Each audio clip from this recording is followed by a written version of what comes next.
Hi friends, പുതിയൊരു വീഡിയോയിലേക്ക് എല്ലാ കൂട്ടുകാർക്കും സ്വാഗതം. ഇന്ന് ഞാൻ നിങ്ങളുമായി ഷെയർ ചെയ്യുന്നത് നല്ല ഹെൽത്തി ആയിട്ടുള്ളൊരു ബ്രേക്ക്ഫാസ്റ്റ് റെസിപ്പിയാണ്. മുളപ്പിച്ച ധാന്യങ്ങൾ കൊണ്ട് തയ്യാറാക്കിയ ദോശയാണ്. ഒന്ന് രണ്ട് കാര്യങ്ങൾ ശ്രദ്ധിച്ചാൽ നമുക്ക് ഈ ദോശ നല്ല പെർഫെക്റ്റ് ആയിട്ട് ഉണ്ടാക്കിയെടുക്കാനായിട്ട് സാധിക്കും.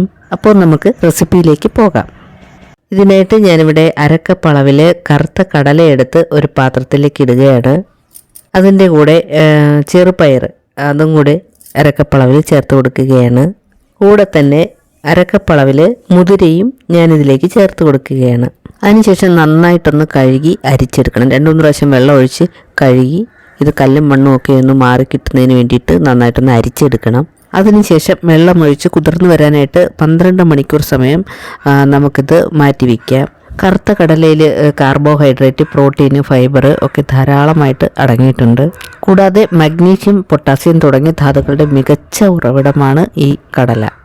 അതേപോലെ ചെറുപയറിലും മുതിരയിലും ഒക്കെ ധാരാളം പ്രോട്ടീനും വിറ്റാമിനും ഒക്കെ അടങ്ങിയിട്ടുണ്ട്. അങ്ങനെ നമ്മൾ ക്ലീൻ ചെയ്തെടുത്ത ഈ ധാന്യങ്ങൾ കുതിർന്ന് കിട്ടുന്നതിന് വേണ്ടിയിട്ട് 12 മണിക്കൂർ സമയം മാറ്റി വയ്ക്കുകയാണ്. 12 മണിക്കൂർ സമയം കഴിഞ്ഞു. നല്ലതുപോലെ ഇത് കുതിർന്ന് വന്നിട്ടുണ്ട്. ഇനി ഇത് ഒന്ന് വെള്ളം ഒഴിച്ച് നല്ലതുപോലെ ഒന്ന് കഴുകിയെടുക്കണം. അതിനുശേഷം നല്ല വൃത്തിയുള്ള നനഞ്ഞ കോട്ടൺ തുണിയിലേക്ക് ഞാനിതൊന്ന് അരിച്ച് മാറ്റുകയാണ്. ഇതിൻ്റെ വെള്ളമൊക്കെ ഒന്ന് വാർന്നു പോകാൻ വേണ്ടിയിട്ടാണ് ഇങ്ങനെ ചെയ്യുന്നത്. അതിനുശേഷം ഇതൊന്ന് മൂടി വയ്ക്കാം. നമുക്ക് വെള്ളമൊക്കെ വാർന്നു പോയതിന് ശേഷം നമുക്കിത് ഒരു ദിവസം കൂടി കിഴി പോലെ ഒന്ന് കെട്ടിവെക്കാം. ഇടയ്ക്കിടയ്ക്ക് വെള്ളം നനച്ചു കൊടുക്കണം. പിറ്റേ ദിവസം ഈ ധാന്യങ്ങളൊക്കെ മുളച്ച് വരും. ഞാനിതൊന്ന് തുറന്ന് നോക്കുകയാണ്.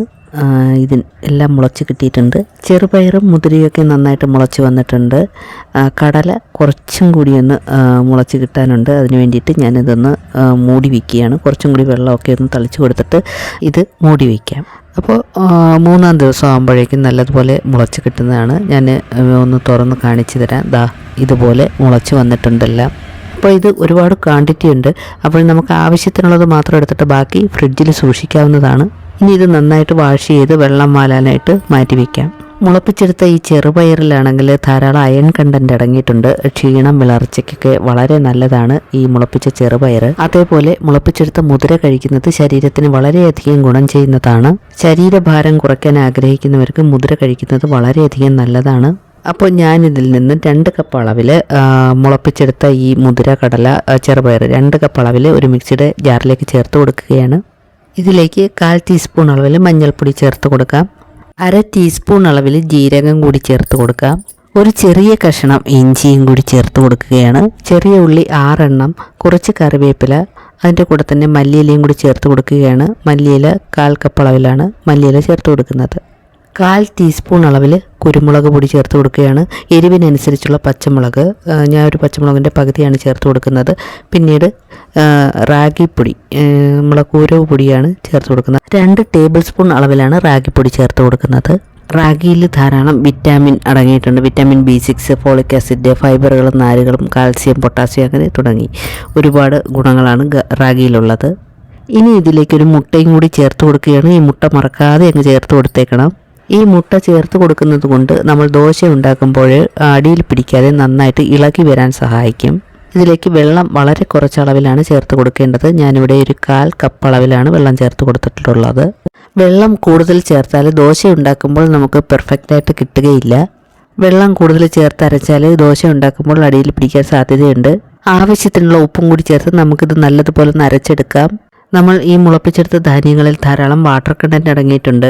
കൂടാതെ മുട്ടയൊക്കെ ചേർത്തതാണ്. അതുകൊണ്ട് തന്നെ വളരെ കുറച്ച് വെള്ളം ചേർത്താൽ മാത്രമേ ഇത് പെർഫെക്റ്റായിട്ട് കിട്ടുകയുള്ളൂ. ഈ ഒരു കൺസിസ്റ്റൻസിയിലാണ് ഞാനിവിടെ അരച്ചെടുത്തിട്ടുള്ളത്. ഇനി നമുക്ക് ചൂടായ ദോശക്കല്ലിലേക്ക് നെയ്യ് തടവിയ ശേഷം കോരി ഒഴിച്ച് ചുട്ടെടുക്കാം. ഓയിൽ പുരട്ടുന്നതിനെക്കാട്ടി നല്ലത് നെയ്യാണ് കേട്ടോ. അപ്പോൾ ഈ കല്ലിൽ ഒട്ടും ഒട്ടിപ്പിടിക്കുകയില്ല.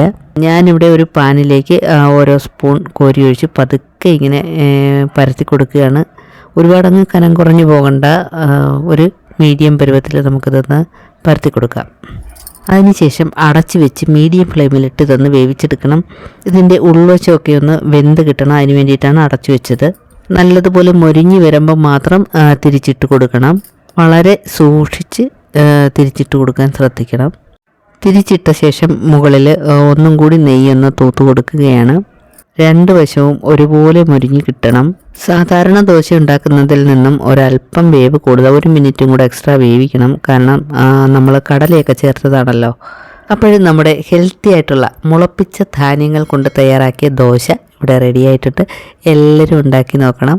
കുട്ടികൾക്കും മുതിർന്നവർക്കും ഗർഭിണികൾക്കും അസുഖമുള്ളവർക്കുമൊക്കെ കഴിക്കാൻ പറ്റിയ ആരോഗ്യകരമായ ഒരു ദോശ തന്നെയാണിത്. വീഡിയോ ഇഷ്ടമായെങ്കിൽ ലൈക്ക് ചെയ്ത് ഷെയർ ചെയ്ത് സബ്സ്ക്രൈബ് ചെയ്ത് നിങ്ങളുടെ വിലയേറിയ അഭിപ്രായം രേഖപ്പെടുത്താനും മറന്നു പോകരുത്. Thanks for watching.